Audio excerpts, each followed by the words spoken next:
Hey guys, tonight we're stepping back in time. Not just to a different place, but to a different state of mind entirely. Imagine you're walking on polished wooden floors, your feet silent in soft socks. The air smells of cedar and old silk.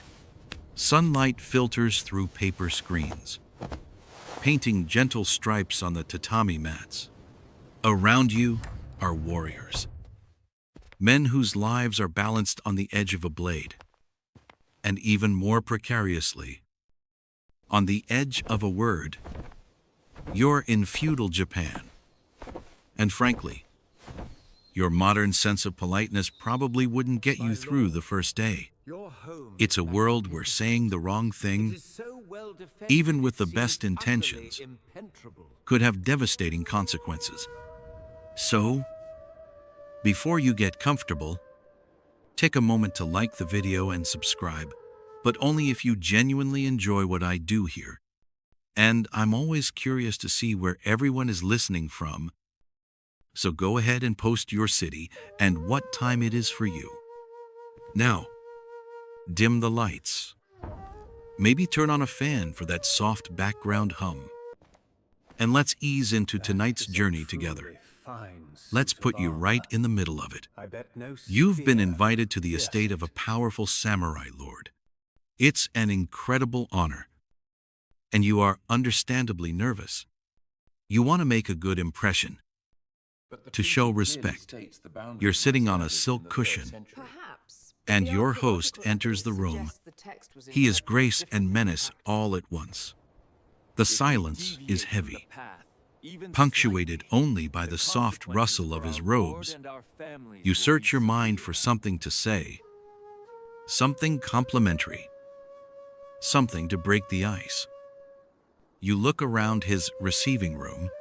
It's a masterpiece of minimalist design. But what really catches your eye are the fortifications. The walls are thick, the layout clever. It's a fortress. So, in an attempt to be gracious, you bow your head and say something like, "My lord, your home is magnificent. It is so well defended. It seems utterly impenetrable." You smile, proud of your observation. You think you've just paid him the highest compliment, acknowledging his power and preparedness. But the air in the room suddenly drops 10 degrees. The Lord's face, already a stoic mask, becomes impossibly still. His attendants shift their weight, their eyes fixed on the floor. You've just made a catastrophic error, because in the intricate, high-stakes world of samurai etiquette, you haven't complimented his strength. You've insulted his honor. By remarking on his defenses, you've implied that you were looking for them. You, his guest, were subtly assessing his castle for weaknesses, just as an enemy spy would. You've treated his home not as a place of hospitality, but as a military objective. You have suggested that he is a man who needs to be wary, even of those he invites inside.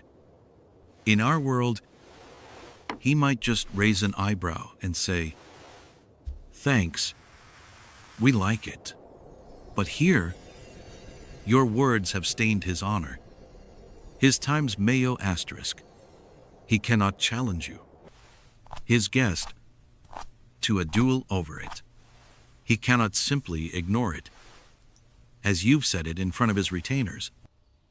And now his judgment in trusting you is in question. The compliment has backed him into a corner from which there is only one honorable escape. To prove his absolute sincerity, to wash away the stain of your implied suspicion, he might be forced to commit times seppuku times ritual suicide.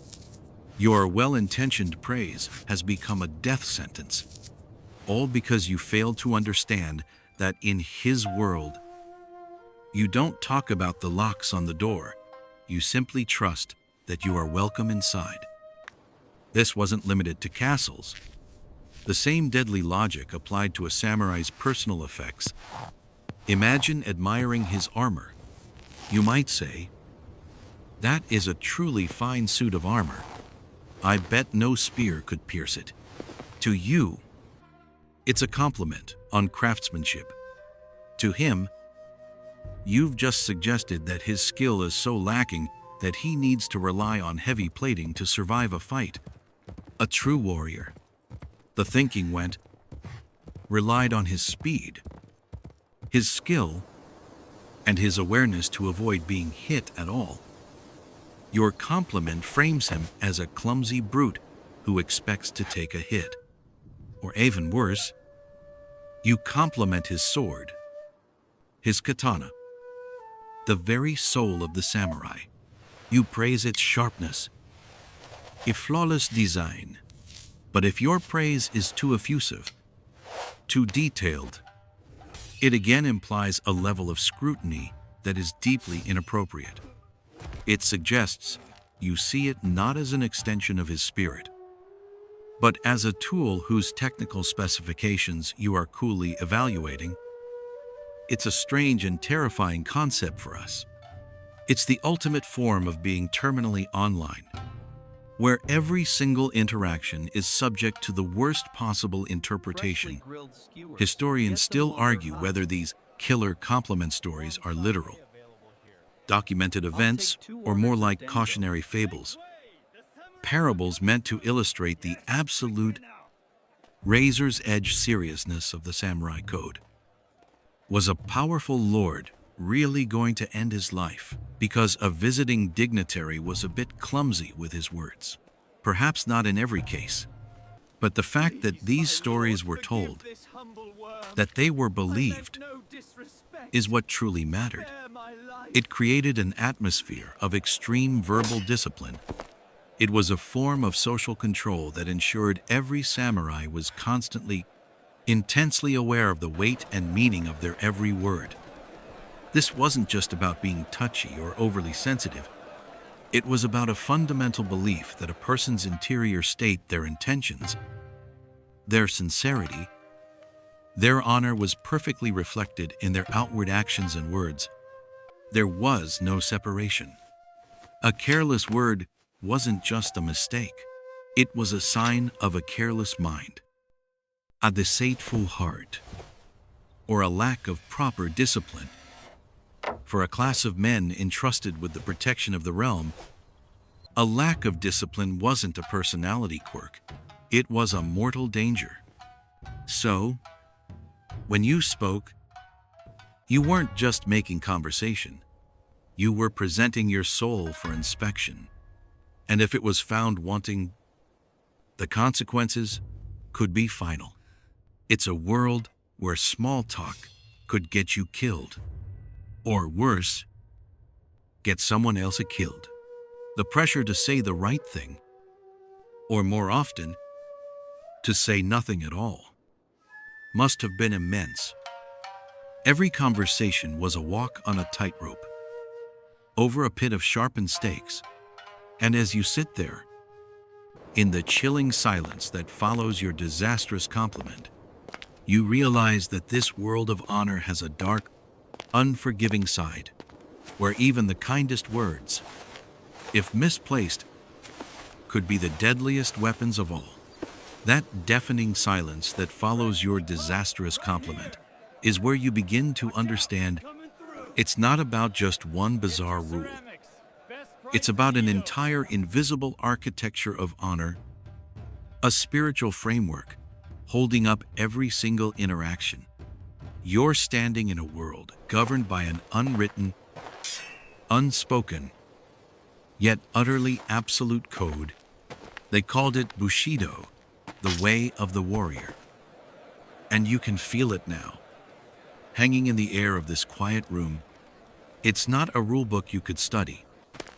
Not in this era. There was no handy pamphlet titled Bushido for Dummies left on your pillow. It was a current you were either swimming in or drowning in. It was a code absorbed through osmosis, learned by watching your father, your uncles, your lord. It was a constant, low-grade hum of expectation that dictated everything from how you bowed to how you died. Imagine the mental weight of it every single moment. A test, every breath, a potential failure of character. It's like the anxiety of accidentally sending a text to the wrong person, but magnified 1,000 times. And the consequence isn't just embarrassment, but ruin. This invisible code was built on several towering pillars. The first, and perhaps heaviest, was times Mayo times honor. Your personal honor wasn't just your own, it was a reflection of your family, your ancestors, and your lord. Staining it was like throwing mud on a sacred family tapestry that stretched back for generations. This is why that compliment you gave was so dangerous. By praising another lord's warrior so effusively, you might have inadvertently implied he was superior to your own master. A subtle but catastrophic stain on your lord's honor, and by extension, your own. And once honor was lost, there was often only one very final way to clean it. Then there was times chugi, times unwavering loyalty. Not just the "I'll help you move on Saturday" kind of loyalty. This was absolute, soul-deep devotion to your lord. Your times daimyo asterisk. His word was law. His needs were your needs. His enemies were your enemies. If he told you to march into a burning castle, you'd simply ask how quickly he needed you there. This wasn't seen as servitude, but as a noble purpose. It gave your life meaning, direction, and a place in the unforgivingly rigid social structure. Without a lord to serve, a samurai was a times ronin asterisk, a masterless wanderer, a wave man drifting on the sea of life without an anchor, a deeply pitiful and dishonorable state. Of course, there was times you, times courage, but it wasn't just brute force bravery on the battlefield. It was a quiet, stoic courage to face hardship, poverty, pain, and even a command for your own death. With calm composure, to cry out in pain or complain about your empty stomach was a sign of a weak spirit. A true samurai was expected to endure the worst life could throw at him, with the serene disinterest of a stone statue in a rainstorm. Historians still argue whether Bushido was a genuine, ancient code that samurai lived by in the chaotic warring states period, or if it was more of a romanticized ideal created later during peacetime to justify the samurai class's existence when they had no more wars to fight. In the heat of a desperate battle, with mud and blood everywhere, it's easy to imagine some of the finer points of etiquette might have been overlooked. But the ideal itself was the crucial thing. It was the North Star they were all expected to navigate by, even if the seas were rough. And this code wasn't just about being a stoic fighting machine. This is where it gets truly peculiar. The ideal samurai practiced something called times bunbu ryodo asterisk, or the pen and the sword in accord. The idea was that true excellence required mastery of both the martial and the cultural arts. You weren't just supposed to be able to slice a man in two. You were also expected to be able to compose a delicate haiku about a cherry blossom, or practice the painstaking art of calligraphy. Imagine that warrior, his hands calloused from the sword's hilt, now holding a fine brush with intense concentration, trying to capture the essence of a dragonfly in a single, perfect stroke of ink.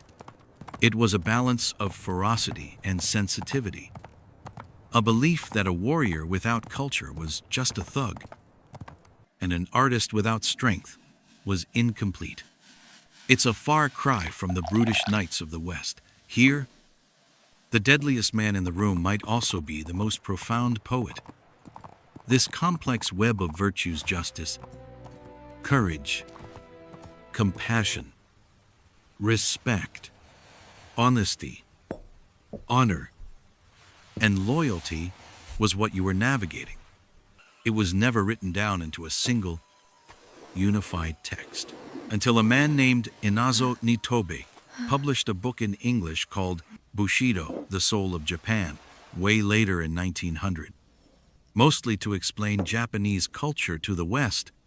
For the samurai living it, it was simply the way. You felt its demands in the silent judgment of your peers, in the stern gaze of your master, and in the quiet whisper of your own conscience. It was a constant, crushing pressure to be perfect in an imperfect world, to live every moment as if you were already dead, with nothing to lose and only your honor to gain. And this internal code, this spiritual blueprint for your very soul, demanded an external expression. It had to be visible. Your commitment to this path had to be broadcast to the world, non-verbally. Before you ever drew your sword, or even spoke a word, it started, quite simply, with your hair. Shun. It had to be visible. Your commitment to this path had to be broadcast to the world, non-verbally. Before you ever drew your sword, or even spoke a word, it started, quite simply, with your hair. Imagine yourself waking as the first slivers of dawn cut through the paper screens of your room. The air is cool and still. Before you think of breakfast, before you consider the day's duties, there is a ritual to perform. It's a quiet, meditative process that is as much a part of your warrior identity as the swords resting nearby. You sit before a small, polished mirror and begin the meticulous task of preparing your top knot. The Times Homage asterisk. This isn't just about looking presentable. This is about preparing your soul for the day. First, the pate, the top of your head, from the forehead back to the crown, must be perfectly smooth. You take up a small, sharp razor and carefully shave the area, the steel whispering against your skin. Any stray hair, any sign of neglect, would be a small crack in the otherwise perfect armor of your discipline. This shaved patch seems strange to modern eyes, but it served a brutally practical purpose. Under the weight of a heavy steel helmet, Arkebutsu, in the heat of a summer campaign, a full head of hair would be an itchy, sweltering nightmare. The shaved pate was your own personal air conditioning system, a small comfort in the chaos of battle. Then comes the rest of your hair, grown long. You comb it through meticulously until it is smooth and straight. Then you gather it and apply a special wax or a fragrant camellia oil, working it through the strands until they have a stiff, glossy sheen. The scent is subtle, clean, a mix of wax and wood and oil. This isn't some quick morning routine with a tube of gel. This is a deliberate art. You pull the hair back tightly, bind it, and fold it forward over the shaved pate in a neat, distinctive knot. It has to be perfect, secure, unwavering, because this hairstyle is doing so much more than just keeping your hair out of your eyes. The top knot itself acts as a kind of cushion inside your helmet, helping it sit snugly and securely on your head when you're on horseback, clashing with an enemy. The last thing you need is your helmet wobbling around and obscuring your vision. So, in a way, your hairstyle is your first line of defense. But its symbolic weight is far heavier than any helmet. Your times Chonmage times is your badge of office. It announces to everyone, from the lowliest farmer to the shogun himself, that you are a samurai. It is a symbol of your status, your allegiance, and your readiness to die at any moment.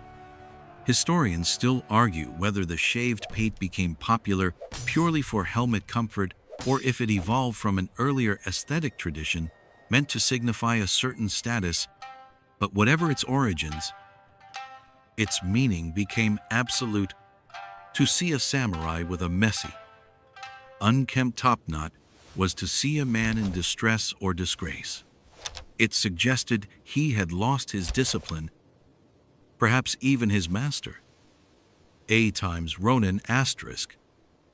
A masterless samurai might have a less than perfect topknot, a subtle sign of his fall from grace and his struggle to maintain the standards of his class without the resources of a lord.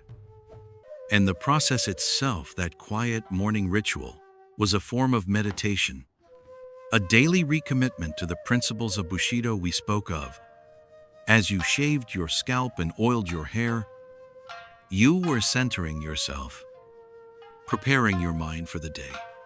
You were reinforcing order and control over your own body, a prerequisite for imposing order on the battlefield. Think of the patience required. No rushing, no sloppy work. It's hard to imagine that kind of dedication when most of us are happy if we just manage to find matching socks in the morning. This deep connection between hair and honor had a dark side. Of course, to have your top knot forcibly cut off was one of the greatest humiliations a samurai could suffer. It was a symbolic stripping of your identity. It was like tearing the epaulets from a general's shoulders or snapping a king's scepter. You were no longer recognizable as a member of the warrior class. You were shamed, undone, publicly marked as less than you were. And this obsession with grooming extended even to your final moments. You prepared your topknot every morning, not just for a day of life, but for the possibility of a noble death. In the unfortunate event, you were defeated and beheaded on the battlefield. It was customary for the victor to claim your head as a trophy. They would grasp it by the topknot to display it to their lord. A perfectly groomed topknot, even in death, was your final statement. It told your enemy and the world that you were a true warrior to the very end, disciplined, honorable, and prepared. It was the ultimate, silent testament to your adherence to the code.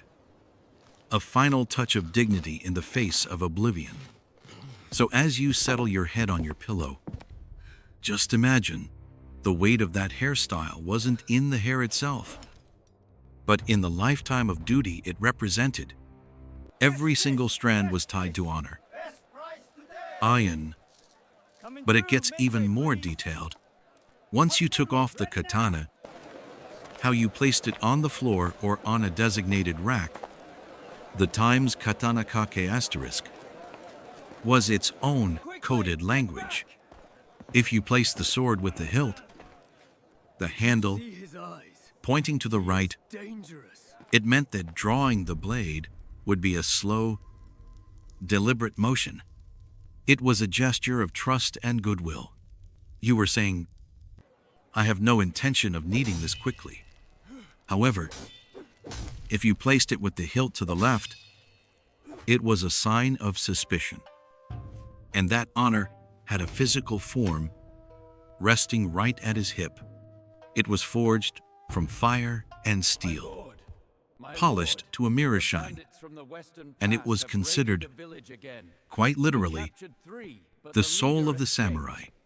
The sword wasn't just a weapon. It was an extension of his being. a sacred object embodying his lineage, his skill, and his very right to exist in his social class. To us, it might look like a tool, an accessory. To him, it was everything. And because of that, a whole universe of terrifyingly precise etiquette grew up around it. Imagine for a moment you're walking down a crowded, muddy street in old Edo. The air is thick with the smell of charcoal smoke and pickled vegetables from a nearby stall. People are everywhere. A river of humanity in kimonos and sandals. You're trying to mind your own business. Maybe get some noodles. But your focus isn't on the crowd. It's on the swords. They're everywhere. Two blades, a long and a short, tucked into the sashes of stern-faced men. They bob and sway with each step, their lacquered scabbards gleaming in the afternoon sun. Your one and only job, beyond just getting where you're going, is to not touch them, not even by accident. Because if your bag, your elbow, or even the sleeve of your robe were to brush against a samurai's scabbard, well, that could be it. Your day, and maybe your life, could be over. If you were a commoner, you'd be expected to drop to your knees and beg for forgiveness for your clumsiness.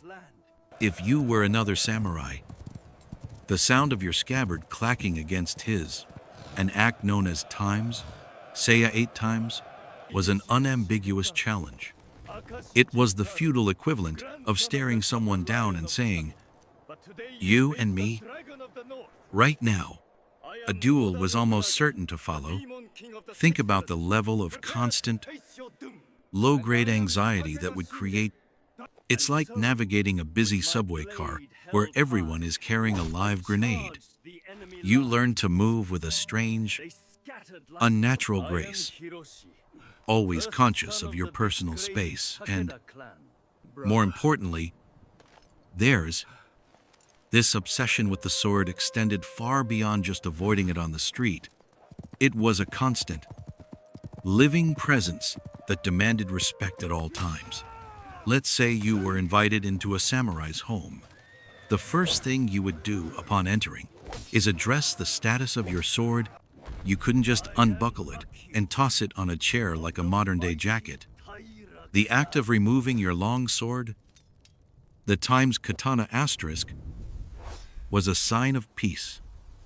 Keeping it on was a signal of distrust, a clear message that you didn't feel safe, or that you considered your host a potential threat. Not a great way to start a friendly visit, but it gets even more detailed. Once you took off the katana, how you placed it on the floor or on a designated rack. The times, katanaka asterisk, was its own coded language. If you placed the sword with the hilt, the handle, pointing to the right, it meant that drawing the blade would be a slow, deliberate motion. It was a gesture of trust and goodwill. You were saying, "I have no intention of needing this quickly." However, if you placed it with the hilt to the left, it was a sign of suspicion. This position made it easy for a right-handed swordsman to grab the hilt and draw the blade in one swift, aggressive movement. It was a subtle but deeply understood gesture of hostility, like sitting down for dinner with your hand resting on a loaded pistol. And here's a really quirky detail: even the direction of the blade's edge mattered. When placed on the rack, the sword was almost always laid with its sharp edge facing up. This wasn't about showing aggression or peace. It was purely practical blade care. Storing it edge down for long periods could dull the razor-fine edge under its own weight. So, an upward-facing edge was the mark of a disciplined warrior who meticulously cared for his soul. A downward-facing edge might suggest laziness or ignorance, insults just as sharp as any blade. Now, it's easy to imagine that every street corner in feudal Japan was the scene of a deadly duel over an accidental scabbard bump. But historians still argue whether these hair-trigger reactions were an everyday reality or more of an idealized, almost theatrical, demonstration of a samurai's honor. Was it truly a constant danger for the average person? Or was this extreme sensitivity a privilege invoked mostly by high-ranking or particularly belligerent samurai to assert their dominance? The truth is likely somewhere in the middle. The threat was always there. A rule that could times be enforced at any moment. And that potential was enough to govern everyone's behavior. The law didn't need to be used often for it to be effective. The simple act of touching another man's sword, even just the scabbard, was seen as a profound violation. It was like reaching out and touching his very spirit without permission. It implied that you either saw his soul as insignificant or that you were challenging its worth. Drawing another man's sword from its scabbard, even a few inches, was an unforgivable offense. It was called times nukikake asterisk, and it was an act from which there was no apology, no backing down. Once steel was shown, blood had to follow. There's an old saying, the sword is the soul of the samurai. He who loses his sword loses his soul. And he who disrespected it, well, he disrespected everything a samurai stood for. So as you drift deeper now, just feel the immense weight of that responsibility. That polished steel companion that was both a status symbol and a constant, silent promise of violence, demanding a level of mindfulness in every single step you take. The weight of that responsibility, that polished steel companion that was both a status symbol and a constant, silent promise of violence, demanding a level of mindfulness in every single step you take. And that mindfulness started with the simple, seemingly automatic act of walking.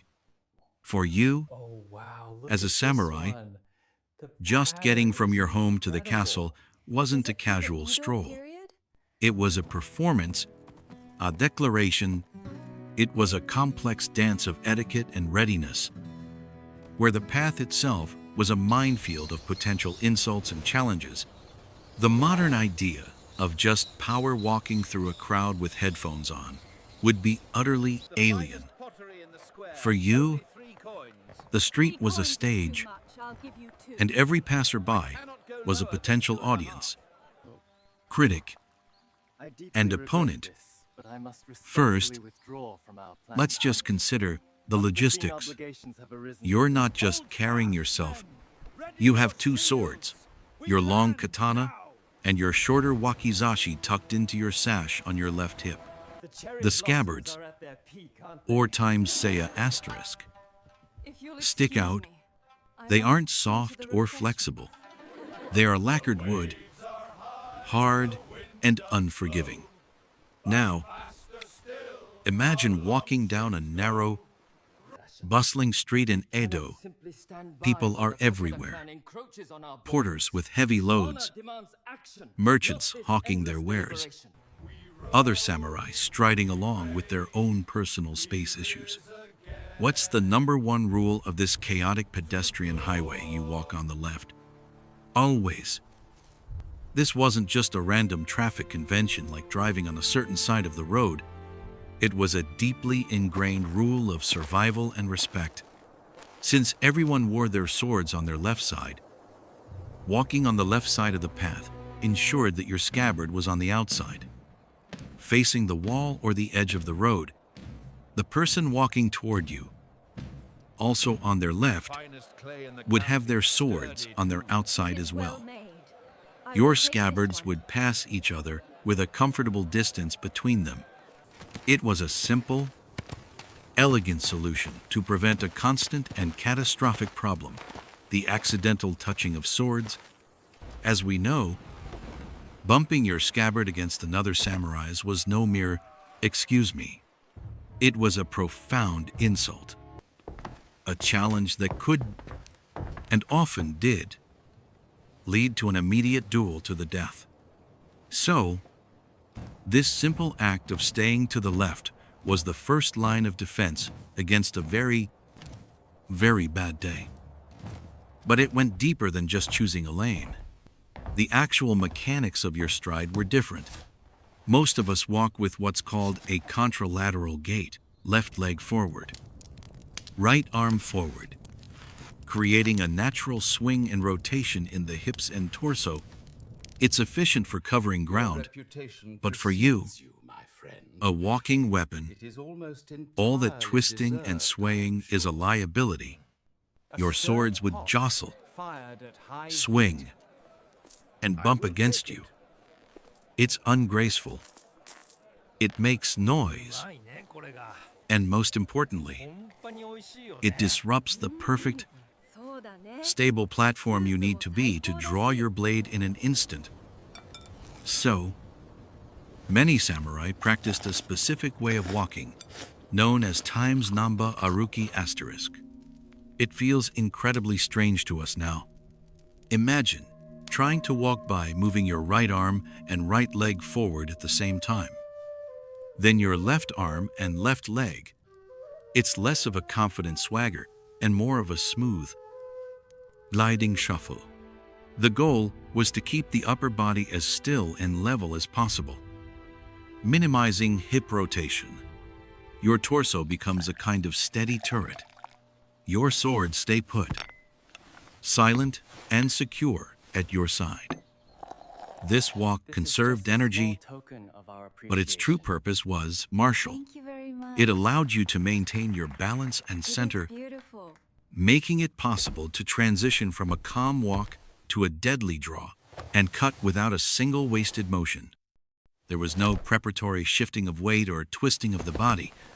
You were always, in every single step, ready.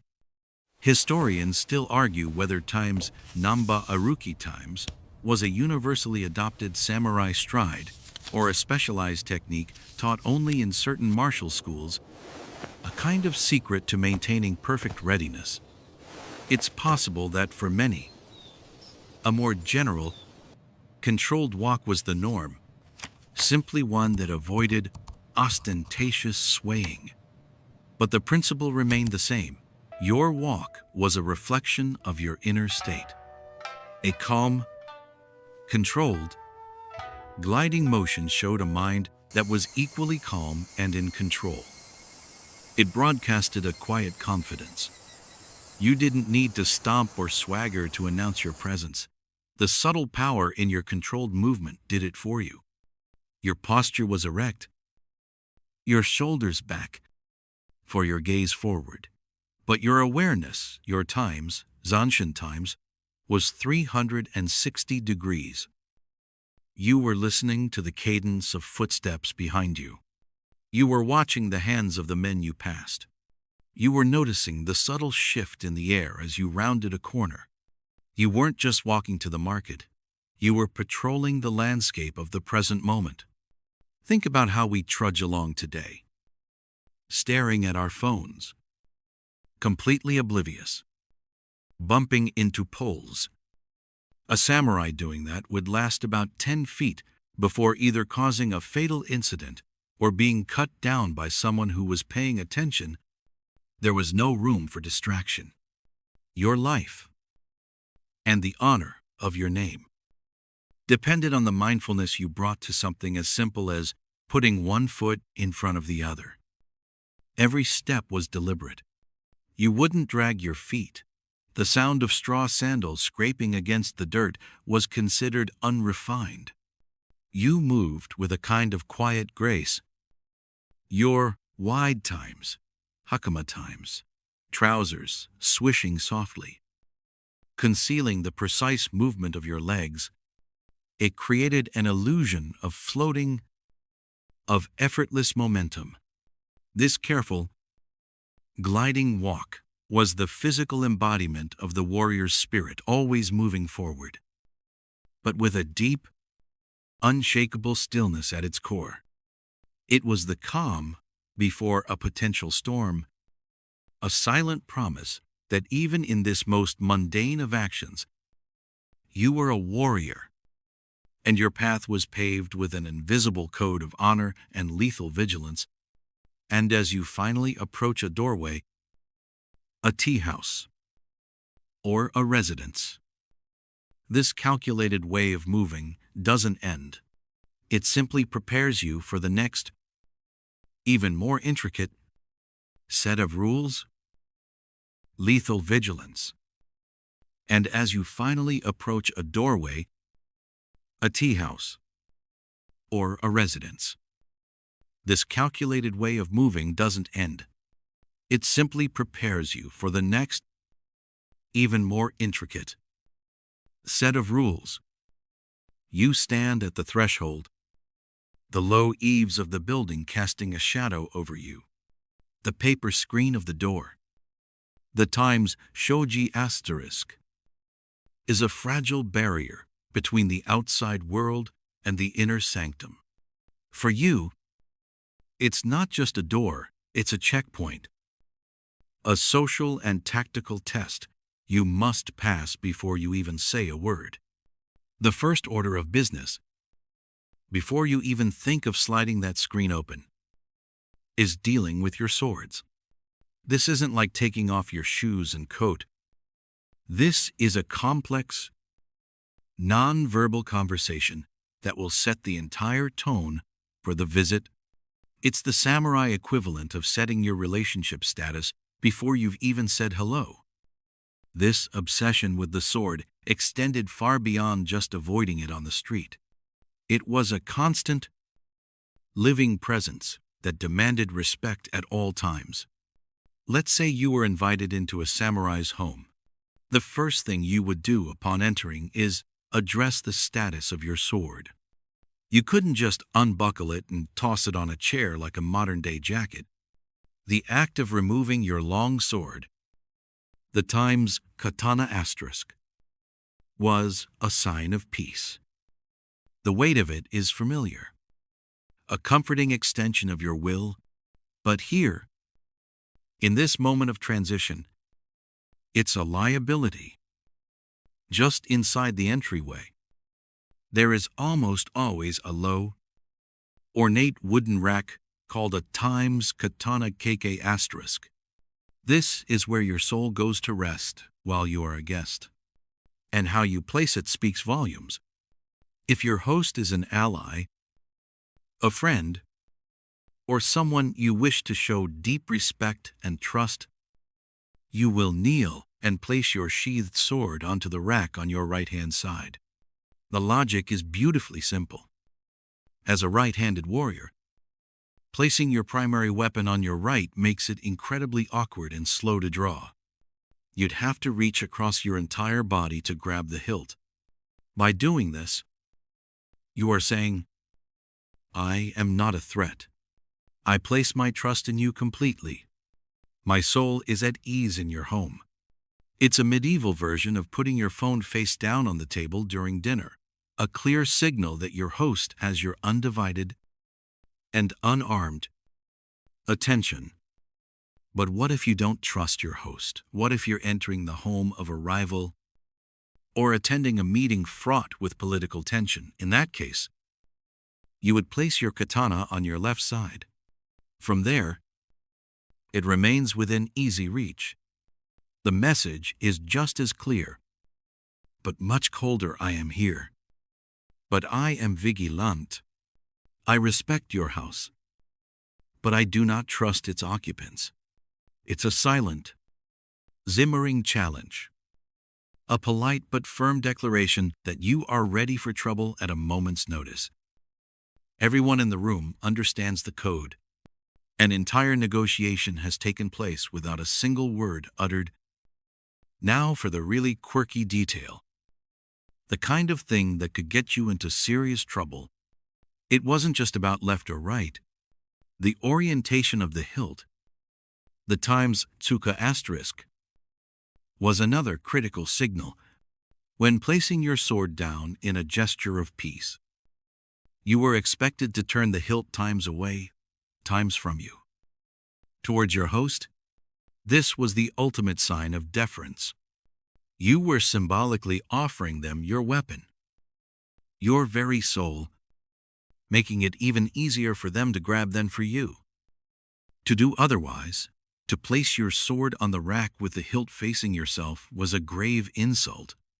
It implied that you expected your host to try and snatch your weapon, a deep stain on their honor. It was the kind of passive-aggressive move that could end a friendship or a life.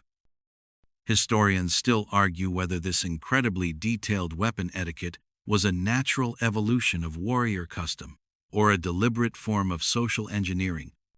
During the long peace of the Edo period under the Tokugawa shogunate, the government had a vested interest in keeping thousands of bored, highly trained warriors from constantly dueling each other by creating a rigid, almost ceremonial process for simply entering a room. They forced a pause. It was your last line of defense, the tool for close-quarters combat if things went terribly wrong indoors, and, as we'll discuss later, the instrument for the final, most personal act of etiquette, ritual suicide. So, even in a room full of unarmed samurai, everyone was still, in fact, armed. A quiet, shared understanding of potential lethality hung in the air, nestled beside every warrior. It's a bit like a no phones at the table rule where everyone agrees to keep their smartwatches on. Sure, the main distraction is gone, but the potential for interruption is always there. Strapped to your wrist. Historians still argue whether this incredibly detailed weapon etiquette was a natural evolution of warrior custom or a deliberate form of social engineering. During the long peace of the Edo period under the Tokugawa shogunate, the government had a vested interest in keeping thousands of bored, highly trained warriors from constantly dueling each other by creating a rigid, almost ceremonial process for simply entering a room. They forced a pause. They made every samurai stop, think, and consciously decide between peace and hostility, turning a reflexive action into a deliberate statement. It was a brilliant piece of crowd control for a class of people who were essentially professional fighters with too much time on their hands. So you kneel, your movements fluid and practiced. You've assessed the situation, noted the placement of your host's sword, and decided on a gesture of peace. Sliding your katana from your belt feels like unburdening yourself. It's a strange mix of vulnerability and relief. For a moment, you might even feel a bit clumsy, like trying to get your house keys out of your pocket while holding 2 heavy bags of groceries. You place the sword on the rack. On your right, hilt turned respectfully away. Your wakizashi remained snugly in your sash. A quiet reassurance. Only now, having successfully navigated the minefield of the doorway, can you slide open the paper screen and formally enter. You step into the soft light of the room, the scent of tatami mats and faint incense filling your senses. The first test is over, but as you settle onto the floor cushions, you notice the room is a tea house, and you realize the rules are about to become even quieter, subtler, and 100 times more dangerous.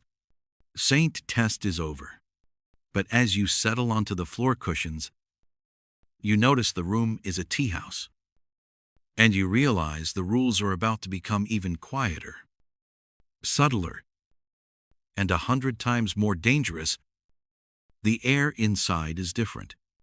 It's thick with the scent of damp earth from the garden, sweet charcoal, and the clean, grassy smell of tatami mats. The room is shockingly simple. No gilded screens, no elaborati carvings, just clean lines. Paper walls that glow with the soft afternoon light, and a single, perfect flower in a simple vase. In the small alcove, a scroll hangs. Its calligraphy, a whisper of a poem about autumn leaves. This entire space is designed to strip away the noise of the outside world, to force your mind into a state of quiet focus. It's a sanctuary, but a sanctuary with an instruction manual the size of a telephone book. You didn't walk in through a grand door. You probably crawled. The entrance to a traditional tea house, the Nijariguchi, was often a tiny, square opening, only a couple of feet high. A powerful lord, a visiting general, a humble retainer, all had to get on their hands and knees and squeeze through. It was a brilliant, architectural act of forced humility. It was the universe's way of saying, leave your ego, your rank, and your ridiculously long swords outside. Speaking of which, your weapons would have been left on a rack before you even contemplated that awkward entrance. Inside the tea house, everyone was, in theory, equal. Steel had no place here. Only the soul was to be tested.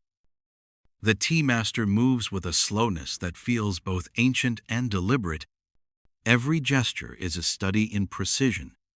He unfolds a silk cloth, the Times, Fukusa asterisk, with a series of practice snaps and folds, using it to ritually purify the tea scoop and caddy.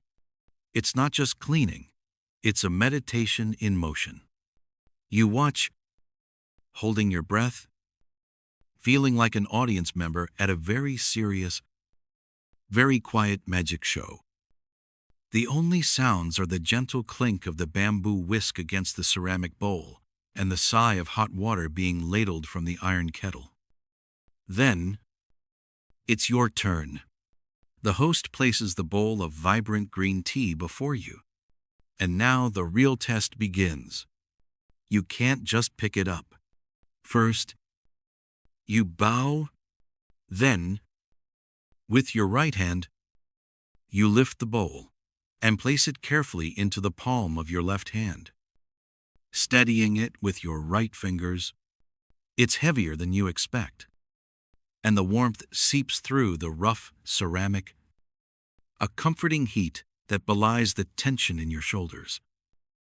Now, before you drink, you must rotate the bowl slightly, about a quarter turn, so that your lips don't touch its most beautiful, decorated side. It's a gesture of humility, a quiet acknowledgement that you are not worthy of drinking from its front.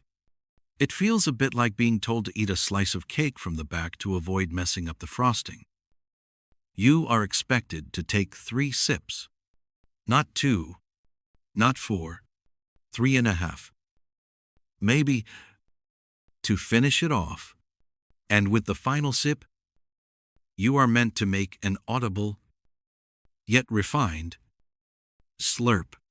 This is the one, single, solitary moment in a samurai's life, where slurping is not only allowed, but encouraged. It's a signal to the host that you have thoroughly enjoyed the tea down to the last drop.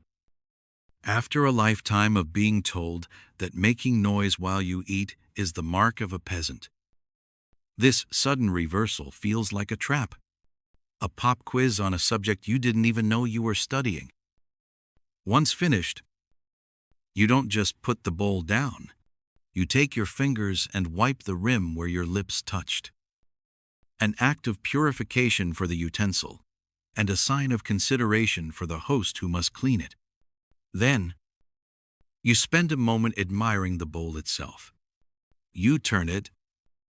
You study the glaze, the texture, the subtle cracks that give it character. You are appreciating the art, the moment, the immense care that went into every single detail of this experience. Historians still argue whether the tea ceremony was primarily a spiritual escape from the battlefield or a subtle political theater for forging alliances and displaying power. Was it a genuine Zen practice? A way for warriors to find a moment of times, wabi-sabi, times the beauty in imperfection and impermanence and quiet their minds before returning to the chaos of war? Or was it the ultimate stage for social maneuvering, a place where a powerful lord could assess a potential ally's character simply by watching how he held a tea bowl? A clumsy movement, impatient glance, a failure to notice the seasonal theme of the hanging scroll, all could be interpreted as signs of a coarse and unreliable nature. The silent language in this room was louder than any declaration of war. A single wrong move wouldn't get you killed. Not here, but it could quietly end your career, marking you as a man who lacked the discipline and refinement to be trusted with important matters.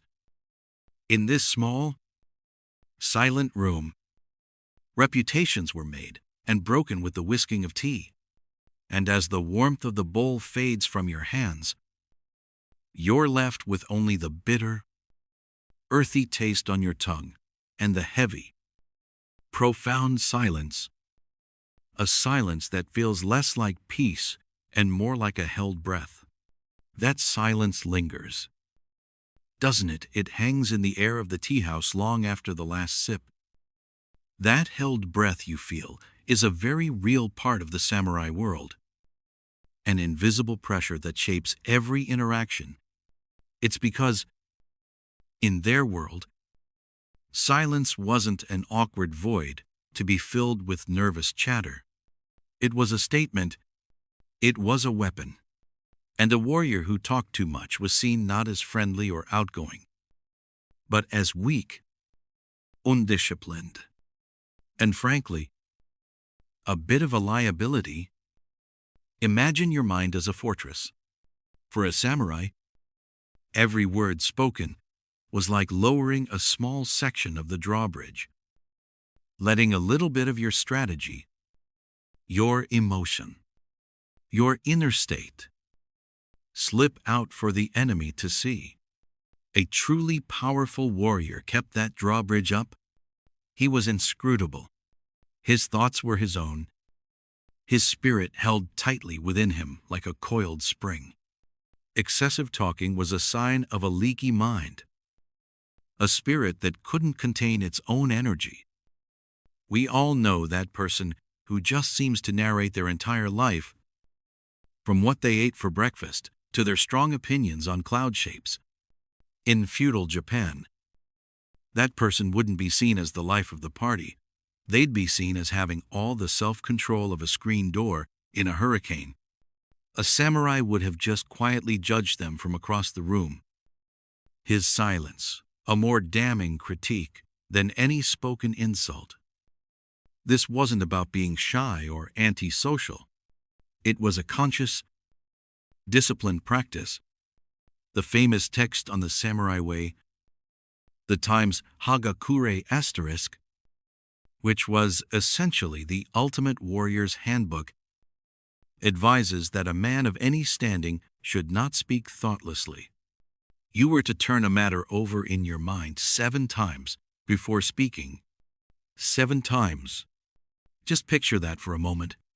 Applying that rule to a modern work meeting would probably cut its length by about 90%. The point wasn't to be slow. It was to be deliberate. Every word should have a purpose, a weight. Idle chatter was like tossing valuable coins into a river, a wasteful and foolish act. This cultivated quietness made a samurai an incredibly keen observer. When you're not busy formulating your next witty remark, you have a lot more mental bandwidth to notice things. You notice the subtle shift in another man's posture. You see the flicker of unease in his eyes. You hear the lie in the tremor of his voice. You're not just listening to what is said, but to everything that times isn't asterisk. The silence was a canvas, and on it, the true nature of others painted itself in vivid detail. It's a kind of battlefield awareness brought into the meeting room or the dinner table. A constant, low-level vigilance that we touched upon earlier in the way they walked. It all connects. A quiet mouth and a watchful eye are two sides of the same coin.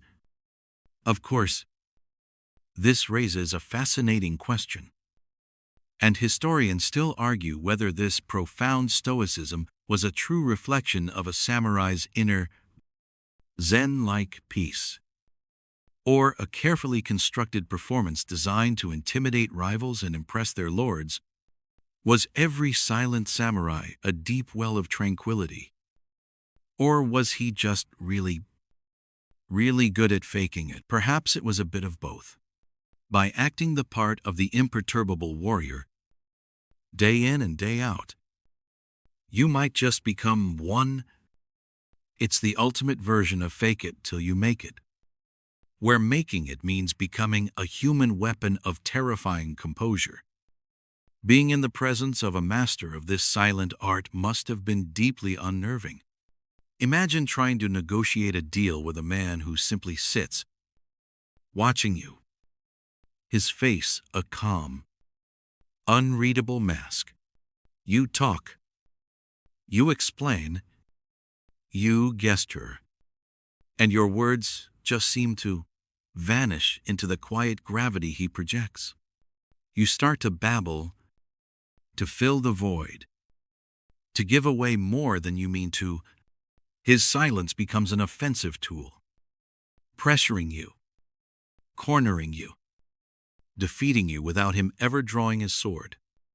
He wins the duel before it even begins, using nothing but the sheer, disciplined force of his quiet. It's the ultimate power play, a tactic that would work just as well in a corporate boardroom today as it did in a warlord's castle then. Forget the power suit. Just practice the power of shutting up. This mental quiet was also considered essential for combat.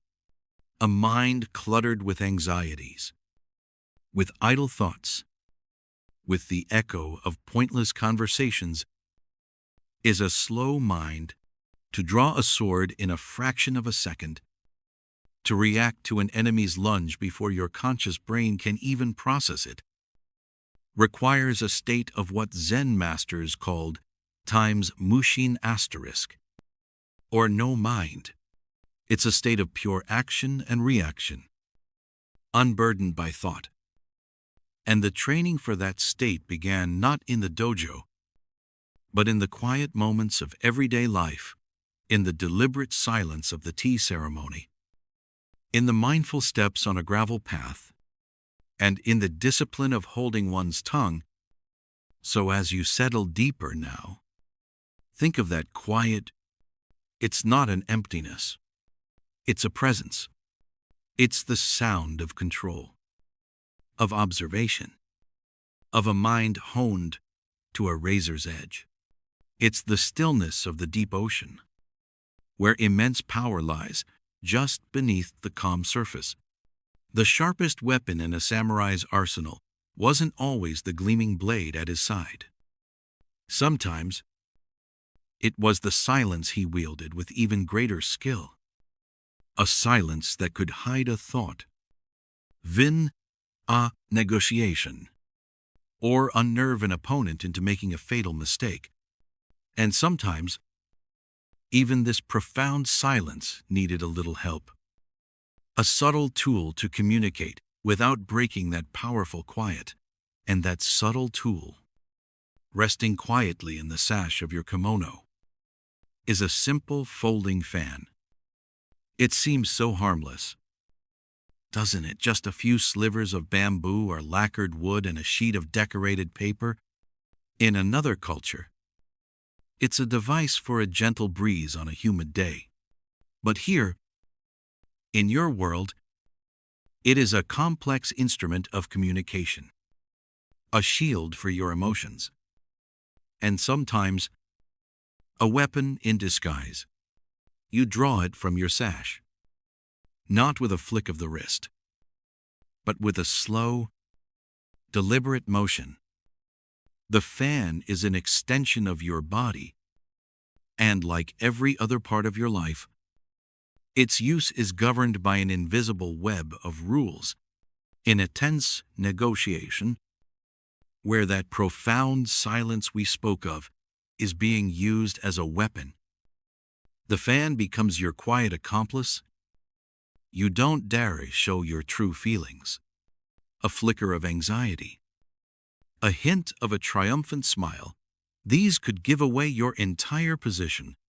So you raise the fan, the Times sensu asterisk, and hold it just before your mouth. Behind this fragile paper screen, you can arrange your features into a mask of pure neutrality. Your opponent sees only the painted crane or the blooming cherry blossom on the fan's surface, and your steady, unblinking eyes above it. The fan isn't just hiding your expression, it's projecting an image of calm, of unshakable control. The way you hold it speaks volumes. Gripped tightly, it signals tension, held lightly, with one finger resting elegantly along the top rib, it suggests relaxed confidence. Opening it with a loud, sharp times, snap times is considered incredibly rude, a sign of a brash and undisciplined mind. The truly refined samurai opens his fan with a soft, almost inaudible whisper of paper sliding over wood, a sound as gentle as a sigh. This wasn't just for quiet rooms and tea houses. The fan went to war. On the battlefield, commanders used a larger, more robust fan called a Times Gunsen asterisk, made with heavy wooden or even iron ribs. It was used to signal troops across the noisy chaos of a fight. A dip of the fan could mean charge. A sweeping gesture could mean flank left. It was a silent, visual command center held in one hand. It could even serve as a makeshift shield to parry a sudden sword stroke or deflect an incoming arrow. Imagine the sheer audacity of bringing a fan to a sword fight and actually making it work. It's the ultimate display of unflappable confidence. But the real complexity lay in the subtle, everyday gestures. When you visit a superior, you place your closed fan on the tatami mat in front of you, parallel to your knees. This creates a small, symbolic barrier, a line of respect between you and your host. It signals that you are there to listen, that you are deferring to their authority. To gesture at someone or something, you would never use your finger. That was for commoners. Instead, you would use your closed fan, pointing with a grace that turned a simple indication into a respectful acknowledgement. Historians still argue whether this language of the fan was a universally understood, rigid system across all of Japan, or if the meanings were more like family secrets or regional dialects of gesture, passed down from father to son. One clan signal for "I agree" might be another's for "You are a fool," which probably made for some very confusing business meetings. And then there was the fan. That wasn't really a fan at all. It was called the Times Tessen asterisk, and it looked just like a normal folding fan. You could carry it into places where your swords were forbidden, the inner sanctums of a castle, the residence of a powerful lord. But this fan was a lie. It was forged from solid bars of iron, closed, It was a concealable, brutally effective club, capable of blocking a blade or breaking a bone. It was the perfect weapon for a world of polite paranoia, allowing you to be armed even when you appeared to be unarmed. It was the original multi-tool. It keeps you cool. It hides your tells in a negotiation. And it can disarm an assassin. Try that with your smartphone. This clever deception was a direct consequence of those strict etiquette rules, like the one about leaving your long sword at the door. The rules created a problem, and the iron fan was the deadly, élégant solution. The fan was also a billboard for your personal brand. Its quality, materials, and the art painted upon it instantly communicated your status and taste. A powerful lord might carry a fan with ribs of polished ivory and paper painted by a master artist, depicting a famous battle or a classic poem. A lower-ranking samurai might have a simpler, more practical design. To carry a fan that was ostentatious beyond your station was a serious social blunder, a sign that you didn't know your place. Now, just feel the weight of it in your hand. The smooth, cool feel of the lacquered wood against your palm. You slide it open, slowly, letting the paper rustle with a sound like dry leaves skittering across a courtyard. You create a small, private breeze, a tiny pocket of moving air that is yours alone to control. In a life dictated by endless external rules, this small act of creating your own comfort, of shielding your own thoughts behind a paper screen, is a profound moment of personal agency. It's a quiet rebellion, a silent declaration that even within the rigid cage of Bushido, your inner world remains your own. The gentle motion, back and forth, becomes a rhythm for your breathing as the world outside fades away. Each slow wave of the fan is a whisper, pushing away the worries of the day, leaving only the soft sound of paper on air. And as you master this silent language, you find you are equally prepared for another arena of intense, unspoken rules. The dinner table. Worries of the day, leaving only the soft sound of paper on air. And as you master this silent language, you find you are equally prepared for another arena of intense, unspoken rules. The dinner table. You set your fan aside, placing it carefully to your left. Before you is a low, lacquered table, holding what seems to be a simple meal. A bowl of perfectly steamed rice, a small dish of pickled radish, a piece of grilled fish, and a bowl of miso soup. It's humble, yet arranged with an artist's precision. But as you lift your chopsticks, you realize this simple setting is as much a test of your character as any training dojo. The first and most overwhelming rule of this space is the profound, almost sacred, silence. In the world outside these walls, a meal can be a noisy affair. Farmers and merchants might slurp their noodles with gusto, a sound of hearty appreciation for a hot meal after a long day. But not you. For a samurai, the act of eating was an extension of your discipline. Slurping was considered utterly vulgar, a sign of giving in to base, animalistic hunger. It was an audible loss of control. And control was everything.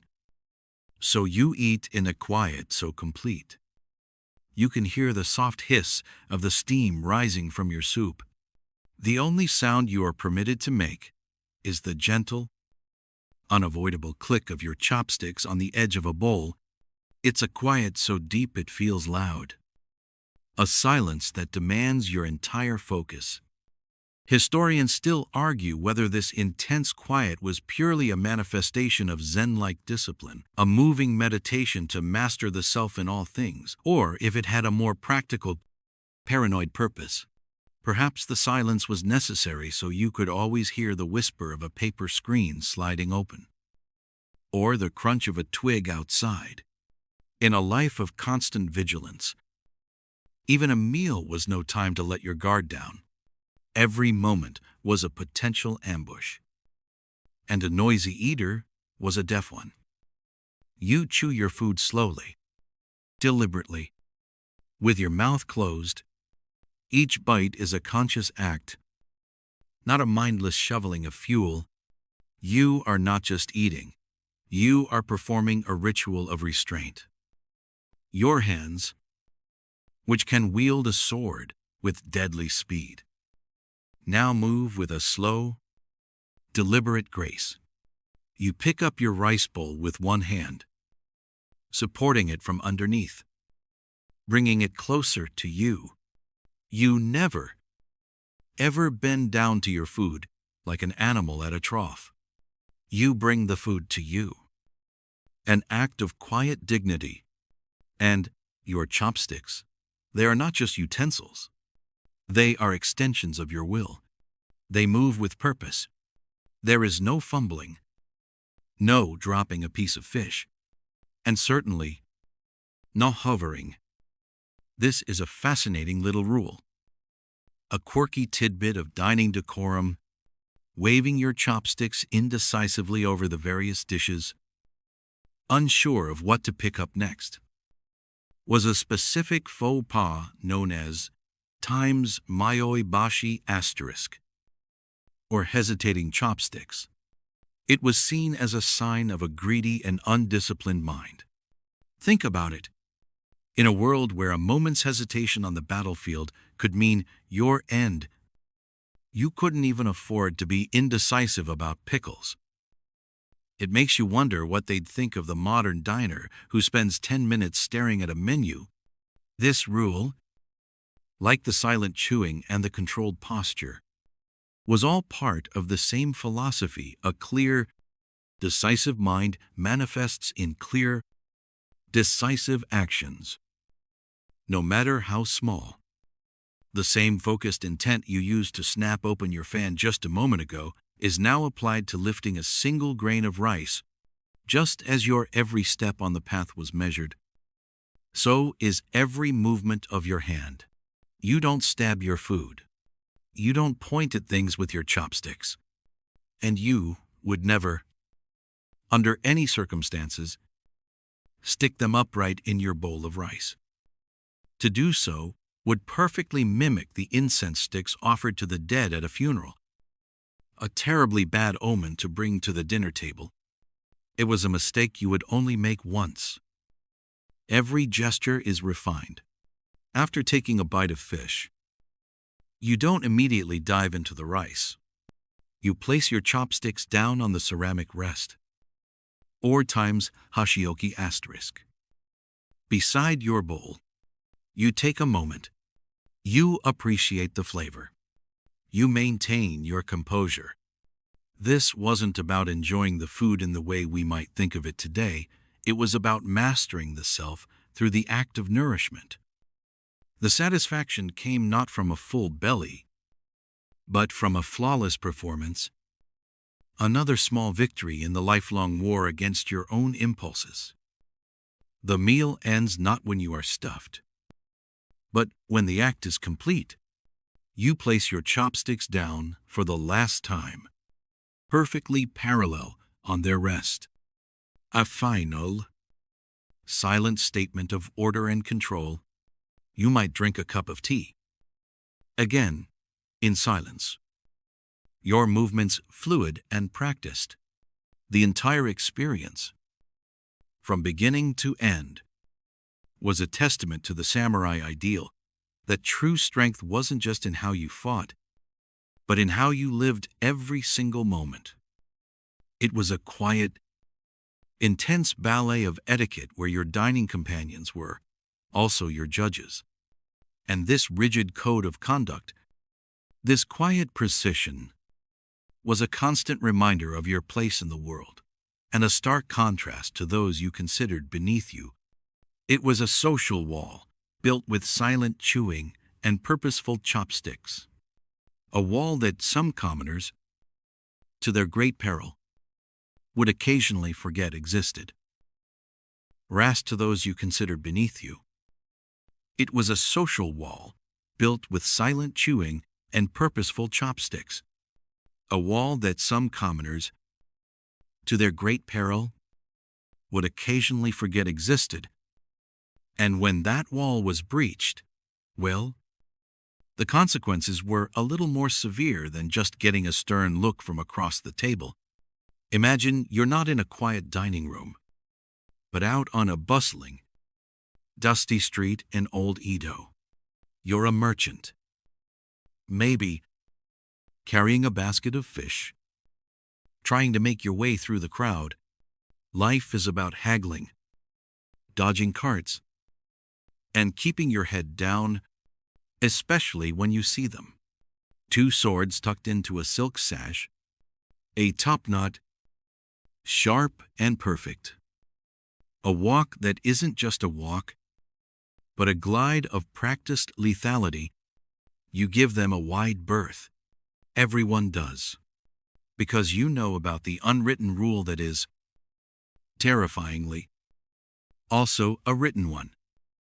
It was called times Kirisute Gomen asterisk, a 4-word phrase that sends a little chill down the spine. It translates, rather bluntly, to cut and leave permission. It was the legal right for a samurai to strike down a member of the lower classes, a farmer, a merchant, an artisan who had gravely insulted them, and then simply walk away. It was the ultimate, terrifying enforcement of that social wall. This wasn't a back-alley brawl. This was a state-sanctioned act. A grim reminder of who was in charge. The air itself probably felt different when a samurai passed by, thick with a kind of conditional peace. Now, your modern mind probably pictures this as a chaotic free-for-all. Samurai having a bad day, taking it out on the nearest poor soul who looked at them funny. But, like everything else in their world, it was tangled up in rules and procedure. You couldn't just cut someone down because their new sandals annoyed you. The slight had to be times bure, times a profound act of rudeness that couldn't be ignored or settled with words. Things like a commoner intentionally blocking a samurai's path, or refusing to make way, or worse, foolishly grabbing at the samurai's scabbard, which, as you know, was like grabbing a live wire. It was an immediate challenge, and here's where the bizarre bureaucracy of it all kicks in. After exercising his right to cut, the samurai couldn't just whistle a tune and head home for tea. He had to immediately report the incident to the nearest government office. He had to provide a detailed account, often with witnesses, proving that the insult was intolerable and that his honor had been so grievously wounded that steel was the only answer. It's a strange thought. Isn't it filing what amounts to a celestial TPS report for justifiable homicide? If the authorities investigated and found your claim was weak, that you were, in fact, just having a bad day, the consequences for you, the samurai, were catastrophic. You could be stripped of your rank, have your lands confiscated, or even be ordered to commit times, seppuku times, yourself. It wasn't a get-out-of-jail-free card. It was a high-stakes gamble with your own life and honor on the line. So, while the law existed, historians still argue whether times Kirisute Gomen times was a tool for daily terror to keep the masses in line, or if it was such a bureaucratic and socially risky hassle that it was almost never actually used. Was it the ever-present threat that kept the peace, or a dusty law on the books that was only invoked in the most extreme circumstances? The records are sparse, which might suggest it was rare, or it might suggest that when it happened, people just didn't want to write it down. Let your mind drift back to that street. You, the merchant, stumble slightly, and your shoulder brushes against the lacquered scabbard of a passing samurai. Time stops. The clamor of the street fades to a dull roar in your ears. You can hear your own heart pounding. The samurai stops walking. You don't look up. You just bow. You bow so low your forehead nearly touches the dirt, murmuring apologies until your throat is raw. Every second he stands there in silence is an eternity. You're waiting for the whisper of steel being drawn, the cool, terrifying slide of the katana, leaving its home. This was the true power of time's Kirisute Gomen. Time's not necessarily in its use, but in its constant, unspoken threat. It was a weapon that never had to be drawn to be effective. There's a quirky and rather grim tidbit to this whole affair. Concerning the act itself, if the samurai did strike, he was expected to do so with a single, clean cut, a killing blow. To hack away at a commoner was seen as losing your composure, a sign of poor swordsmanship and a weak spirit. It would reflect badly on you during the subsequent investigation. So even in this act of sanctioned violence, there was an etiquette, a proper way to end a life over a perceived slight. You had to be lethally polite. You could say, "It puts a whole new spin on road rage, doesn't it?" Getting cut off in traffic seems a lot less serious when the other driver doesn't have a legal precedent and a blade forged from folded steel. So you see, this right wasn't just about power. It was about maintaining a fragile, brutal order. It was a message, written in blood, that the hierarchy was absolute. The farmer tills the field, the merchant sells his wares, and the samurai walks a path where a single misplaced word from a stranger could mean drawing the soul of his ancestors from its sheath. Before engaging a true enemy on the field of battle, this same samurai would follow a completely different and surprisingly courteous set of rules. The politeness wasn't just reserved for a quiet tea house. It had its own strange place in the clamor of war itself. Your eye would follow a completely different and surprisingly courteous set of rules. The politeness wasn't just reserved for a quiet tea house. It had its own strange place in the clamor of war itself. Imagine the scene. You're standing on a field churned to mud by hundreds of feet. The air is thick with the metallic smell of anticipation and the scent of damp leather and steel. Across the way, an opposing army waits, their colorful banners snapping in the wind, a sea of silent, menacing figures. This is the moment before chaos, the deep breath before the world erupts into noise and violence. But instead of a horn blast and a mad charge, something peculiar happens.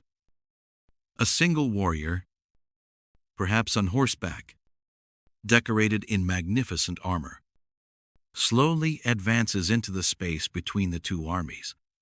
He stops, clears his throat, and begins to speak loudly. This wasn't a call for surrender or a last-minute attempt at diplomacy. This was a formal introduction. It was a ritual known as Time's Nenori Asterisk. And it was the height of battlefield etiquette. Before you could have the honor of trying to defeat an opponent, you first had to know who they were. And they, in turn, deserved to know the full pedigree of the man attempting to end their life. It was like a pre-duel LinkedIn profile recital, delivered at maximum volume. The warrior would announce his full name, his clan, his specific family lineage, and often the heroic deeds of his father and grandfather. Then, he'd move on to his own resume. He'd list the famous battles he'd fought in, the heads he had taken, the honors he'd received from his lord. It was a formal declaration that said, "I am not just some random soldier. I am a man of consequence. And fighting me is a noteworthy event. Whether you win or lose." The goal was to find an opponent of equal or greater rank. There was no honor in defeating a nameless foot soldier. That was just pest control. A true samurai sought a worthy adversary, someone whose defeat would bring glory, and whose victory would be understandable. So after one warrior finished his grand speech, another from the opposing side would ride out to meet him, and he would begin his own times Nanori asterisk. A fine introduction, he might effectively say, but allow me to present my own credentials. He would then launch into his own epic history, hoping to match or exceed the prestige of the challenger. It was a formal, deadly dance of reputation. You can almost picture the absurdity of it. Two men, clad in enough armor to stop an arrow, standing in the middle of a field, bellowing their family trees at each other while two entire armies just wait. It seems utterly impractical. And sometimes it was.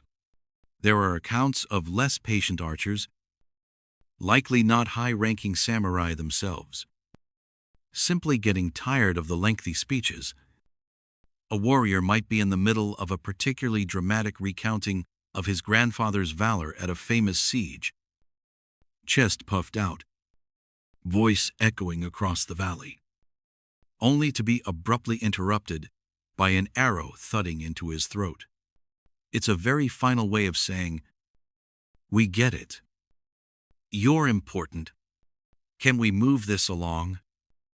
This whole ritual of battlefield introductions is a mainstream, well-documented fact, especially from earlier periods of samurai history like the Genpei War in the 12th century. The great epic, asterisk, the tale of the Heike, asterisk, is filled with these dramatic pronouncements. But a quirky side effect of this custom was the potential for an anticlimax. After two samurai spent 10 minutes listing their ancestors and heroic exploits, they might discover they were, in fact, third cousins, or that their clans had a non-aggression pact a century ago that everyone forgot about.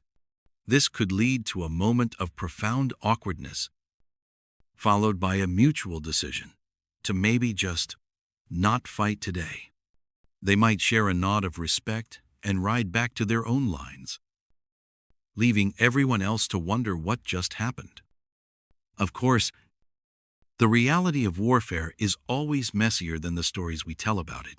And so, historians still argue whether these formal announcements were a common reality on every chaotic battlefield, or if they were more of a stylized ideal, romanticized in later chronicles.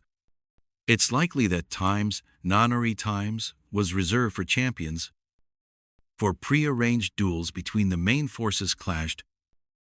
It's hard to imagine every single warrior stopping to give a speech in the middle of a frantic Zveling melee. You can just hear the conversation. "Excuse me, sire, before you swing that naginata at my head, could I trouble you for your name and a brief summary of your family's military accomplishments?" It probably didn't happen quite like that. The practice likely faded as warfare evolved, with the introduction of firearms and larger, less personal armies making such formal introductions completely unworkable. Still, the spirit behind it tells you everything you need to know. It's a direct callback to the code of Bushido we felt lingering in the air. Honor wasn't just about how you died. It was about who you fought. Your opponent's status reflected your own. This battlefield politeness stands in such stark contrast to the absolute silence demanded in the tea house. In one setting, a single unnecessary word was a mark of a weak mind. In another, a 10-minute monologue about your greatness was considered proper decorum. It was all about context. The battlefield was a stage for public glory, while the tea room was a sanctuary for private spirit. Both had their own fiercely guarded rules. This custom of announcing oneself wasn't just about finding a worthy foe. It was also a way to bear witness. By declaring your name and deeds, you were ensuring that if you fell, your death would be recorded. Your name would be known. You wouldn't just be another anonymous casualty. Your lord would know you died fighting, and your family would know you died with honor against a named foe. It was the samurai's way of carving their identity into the chaos of war, ensuring they would be more than just a ghost on a forgotten field. It was a final, desperate act of individualism in a profession that demanded absolute loyalty to a collective. It was their way of shouting into the storm, "I am here, and I matter." And as you drift, you can almost hear the faint echo of those voices, carried on the wind across a long-vanished field, a polite prelude to a violent end. Nung into the storm. I am here, and I matter. And as you drift, you can almost hear the faint echo of those voices, carried on the wind across a long-vanished field, a polite prelude to a violent end. But what happens when that violent end doesn't come from an enemy's blade?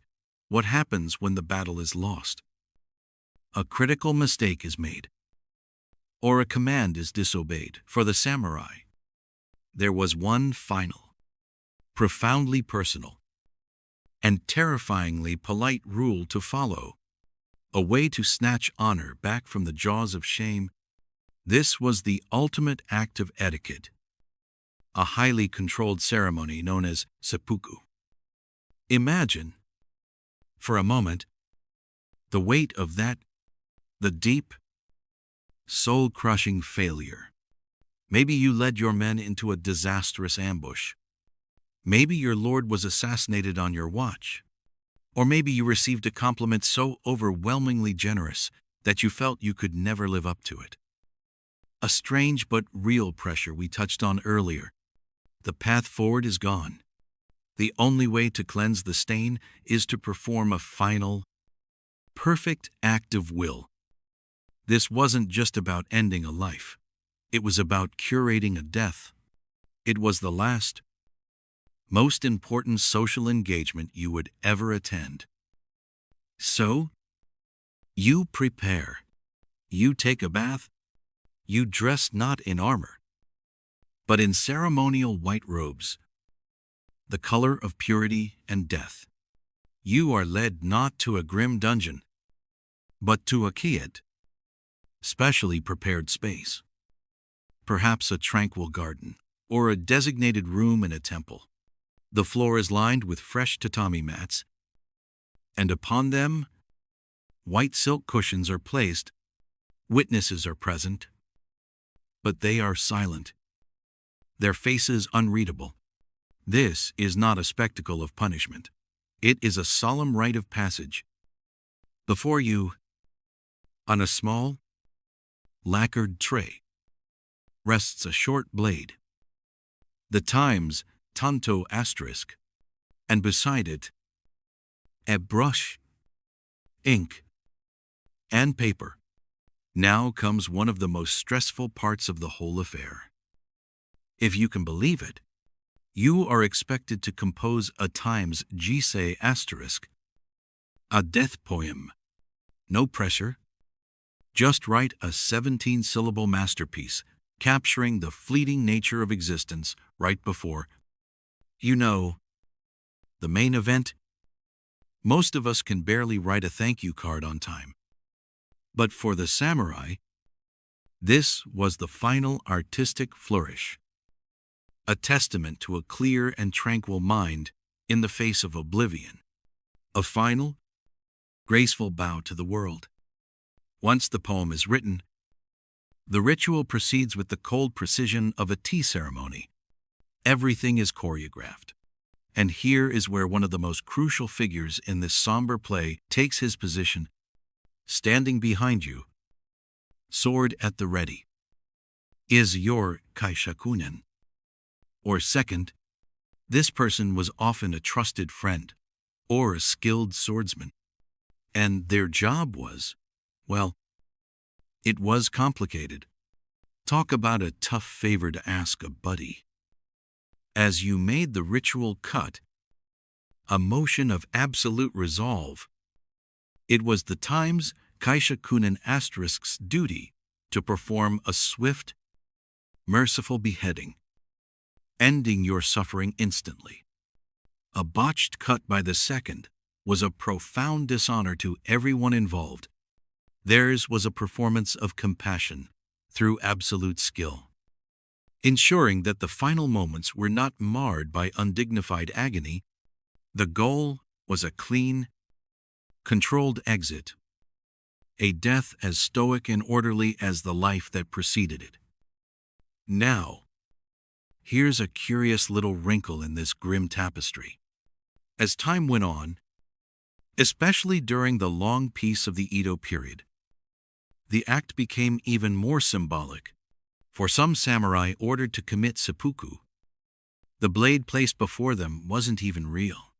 Instead, a wooden dagger or even a closed fan would be presented.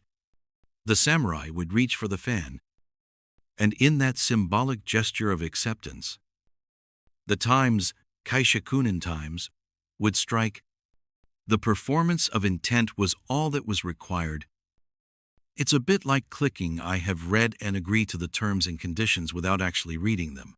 The gesture was what mattered to the system.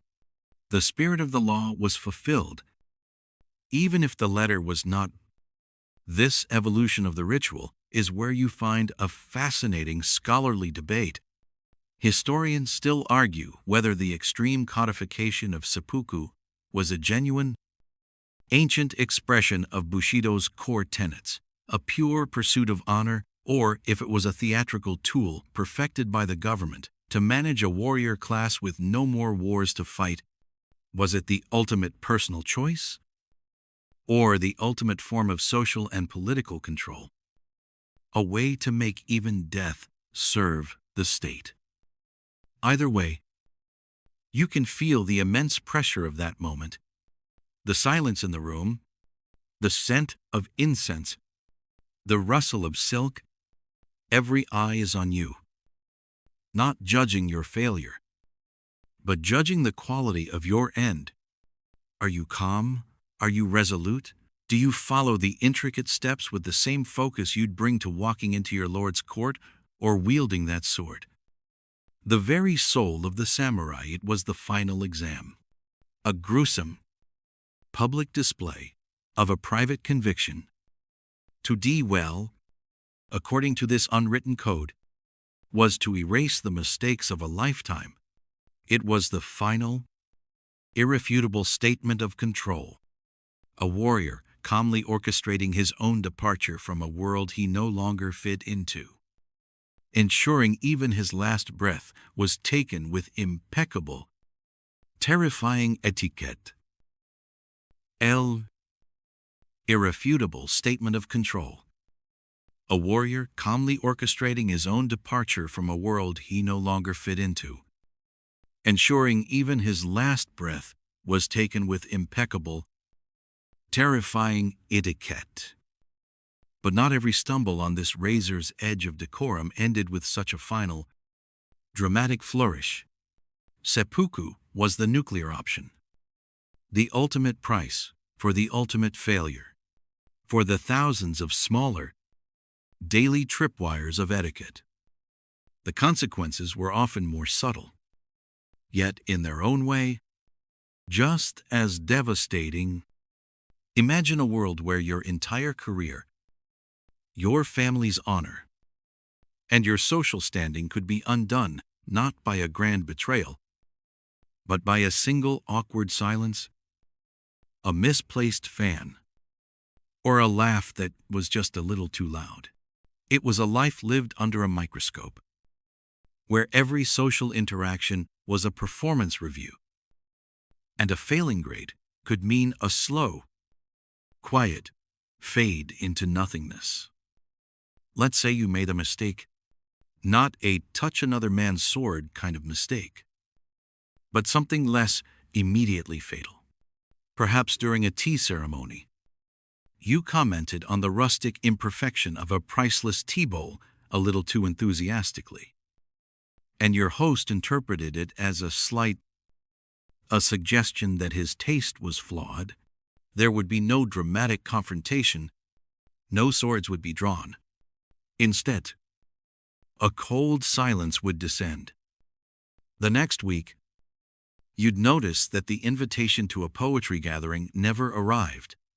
The week after that, a planned hunting trip with a fellow samurai is suddenly postponed indefinitely. You haven't been banished. You've been ghosted. Feudal Japan style. This was social exile, a slow suffocation where you were still physically present, but your social existence was being methodically erased. You became a non-person, a walking ghost whom others would nod to with strained politeness before finding an urgent reason to be somewhere else. Your name would be quietly dropped from guest lists. Your opinions no longer sought in a society built entirely on reputation and connection. This was a death of 1,000 tiny cuts. If the gaffe was more public, the consequences could be professional. Maybe you were a bit too verbose at a council meeting, violating that core samurai belief that a still tongue reflects a deep mind.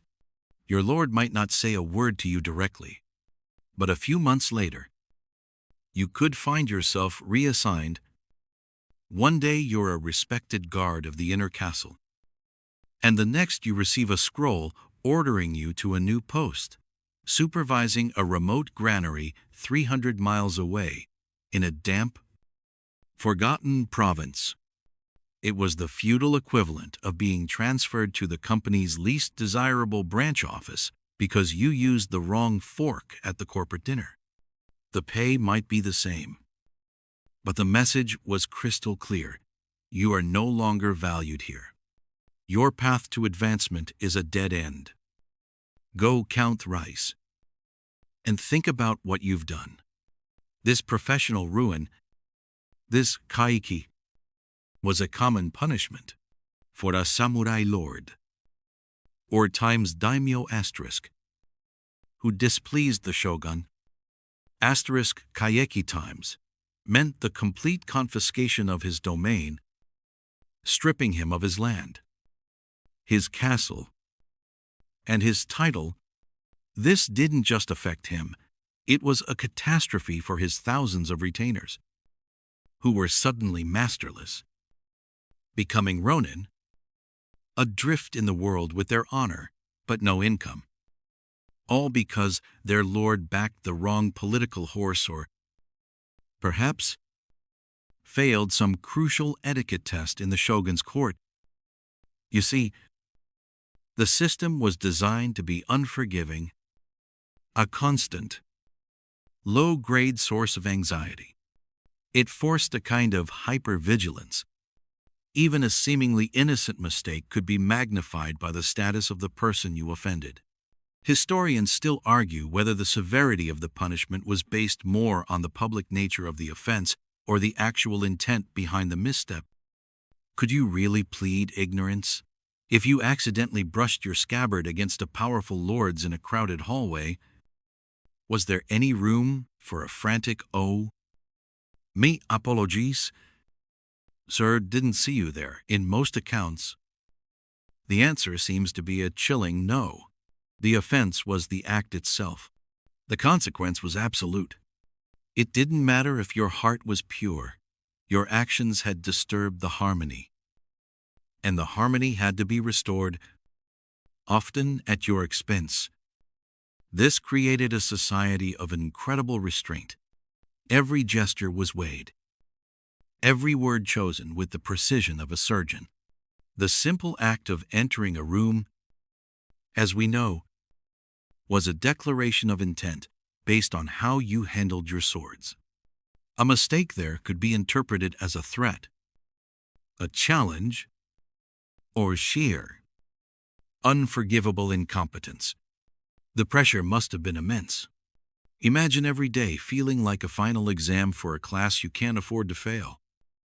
You had to remember the proper way to walk, to sit, to eat, to speak, to remain silent, to compliment.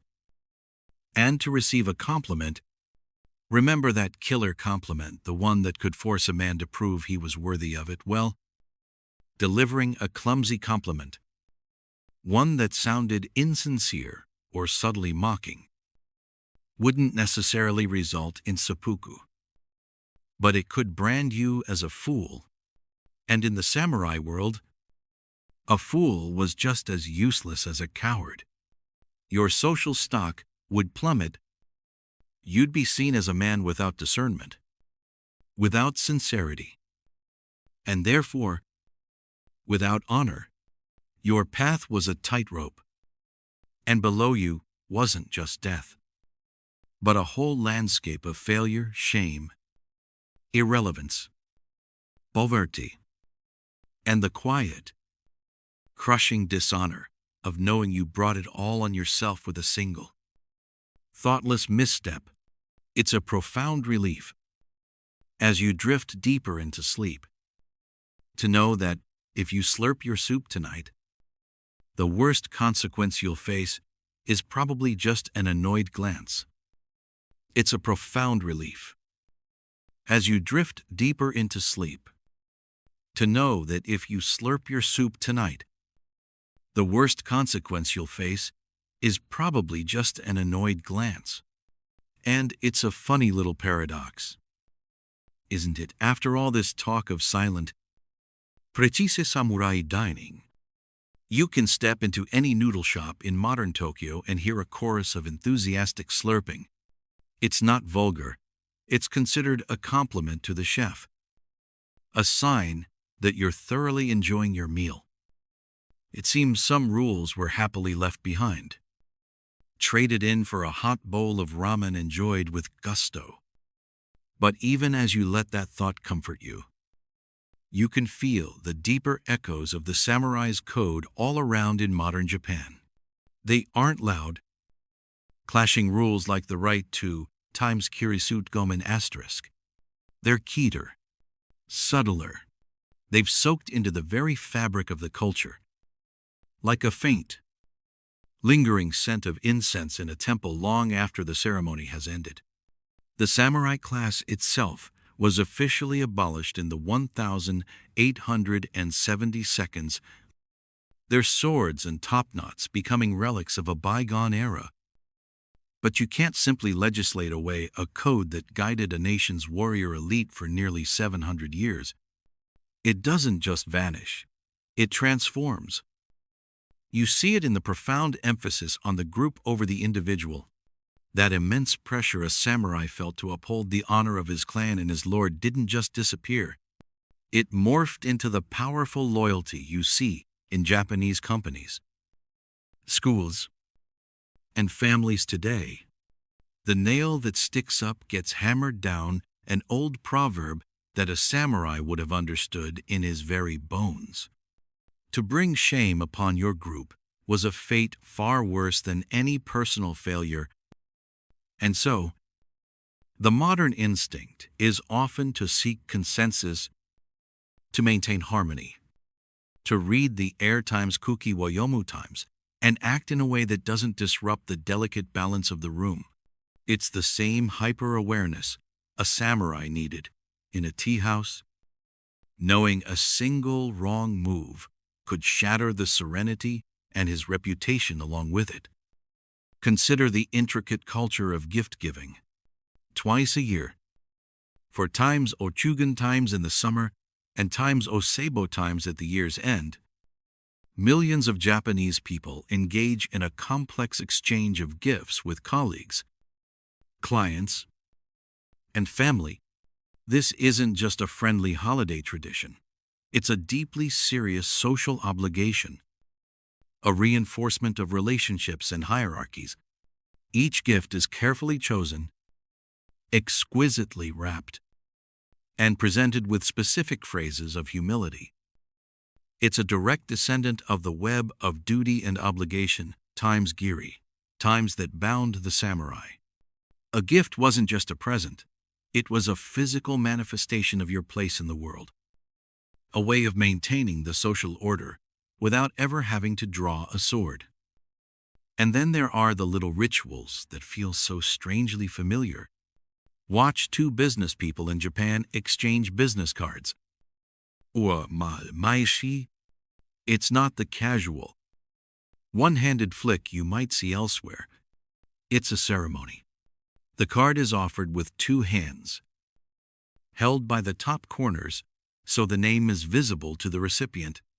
The recipient takes it with two hands, studies it carefully as a profound sign of respect, and perhaps compliments the design or the person's title.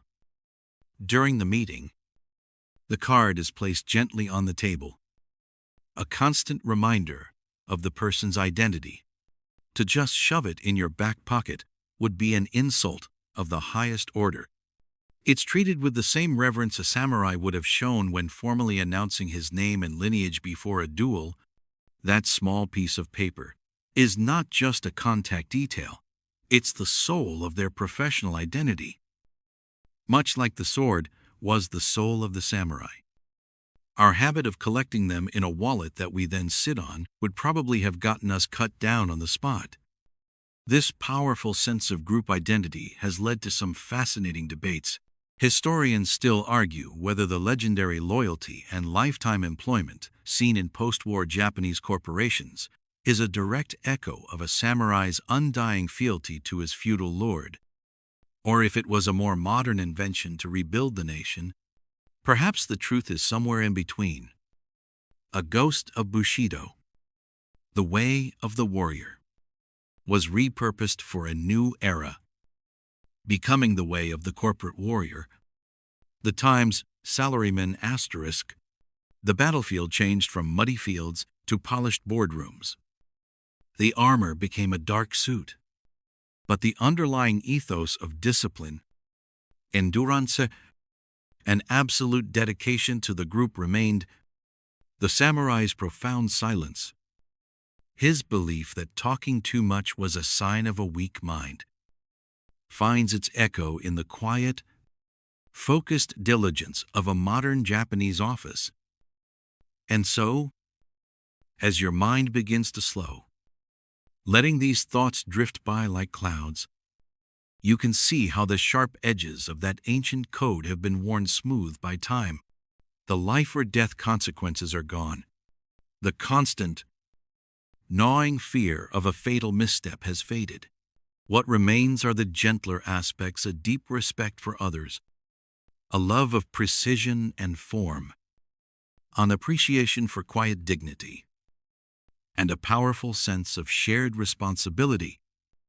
The spirit of the samurai endures, not in the glint of a steel blade, but in the graceful bow of a stranger, the meticulous presentation of a meal, or the silent understanding that passes between two people in a quiet room. The rigid postures, the controlled breathing, the constant awareness. You can let all of that go now. The weight of that world is not yours to carry.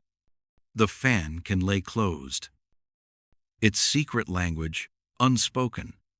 The sword can remain in its sheath, Its cold judgment no longer needed. The tea can be sipped without a thought to the precise angle of the cup.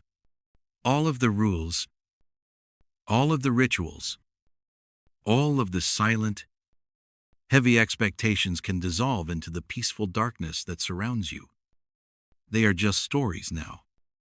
Whispers from a time long past, fading gently as you drift deeper and deeper into a quiet, untroubled sleep.